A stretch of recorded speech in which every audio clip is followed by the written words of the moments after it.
রসে টুপটুপা এই মজার পাকন পিঠাগুলো কে বানিয়েছে সেটাই আজকে তোমাদের সাথে শেয়ার করবো। আসসালামু আলাইকুম সবাইকে, ওয়েলকাম টু মাই পেজ। চলে আসলাম আরেকটি নতুন ভিডিও নিয়ে।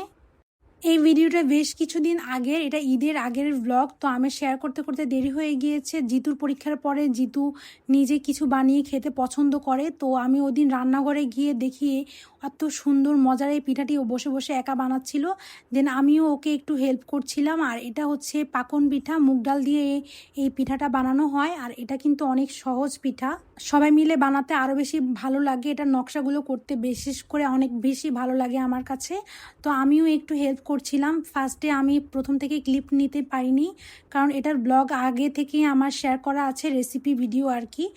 এখানে হচ্ছে মুগ ডাল আর চালের গুঁড়া দিয়ে এটা বানানো হয়। তো ওটা ডো করে রেখেছিল, এখন বানাচ্ছিল। তো আমি দেখে আমারও খুব বানাতে ইচ্ছে করলো, আর আমিও এসে ওকে একটু হেল্প করে দিচ্ছি। আর এগুলো বানাতে কিন্তু বেশ ভালো লাগে, সবাই মিলে বানানো হয়, আবার গল্পও করা হয়। এই পাকন পিঠার নকশা অনেকেই অনেকভাবে করে, তবে আমরা সবচেয়ে ইজি ওয়েতে করলাম। আমাদের বাসায় পিঠা বানানোর ডাইস ছিল, তো ওটা দিয়ে হচ্ছে প্রথমে একটু নকশা করে চেপে নিয়েছি। দেন টুথপিক দিয়ে ভালো করে একটু এঁকে এঁকে দিচ্ছিলাম, নকশাগুলো যেন একটু ফুটে উঠে আর ভিতরে যেন একটু শিরাগুলো ভালো করে ঢুকে। আর আমার এই ডিজাইনটা কেমন হয়েছে তোমরা কিন্তু কমেন্ট করে জানাতে পারো। আমার কাছে তো বেশ কিউট লেগেছে, আর এগুলো বানাতে অনেক বেশি ভালো লাগে। আর সবাই কথা বলতে বলতে কতগুলো আমরা পিঠা বানিয়ে নিয়েছি, দেখতেই পারছেন পিঠাগুলো অনেক বেশি সুন্দর লাগছে, তাই না? আর আমরা পিঠা বানাচ্ছিলাম, আর আমার কুটুর বুড়িটা বাসে বসে বসে দেখছিল আমরা কি করছিলাম।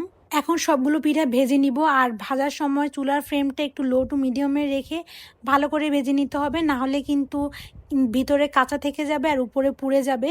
তো আস্তে আস্তে করে সবগুলো পিঠায় প্রথমে ভেজে নিব। ভেজে নেওয়ার পরে যখন একটু পিঠাগুলো ঠান্ডা হয়ে আসবে তখন এগুলো রসে চুবানো হবে।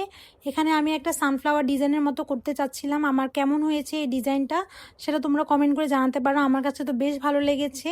আর এখানে জিতু তেলের মধ্যে ভেজে নিচ্ছিল, আর আমি আর ঋতু বানাচ্ছিলাম। মানে এক সাইডে ভাজা হচ্ছিল, আরেক সাইডে হচ্ছে তেলের মধ্যে ভেজে রসে চুবানো হচ্ছিল।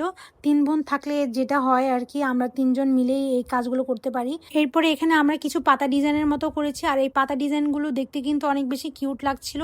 এগুলো জাস্ট আমরা টুথপিক দিয়ে করে দিয়েছি, দেখতে অনেক কিউট লাগছিল এই পাতা ডিজাইনগুলো।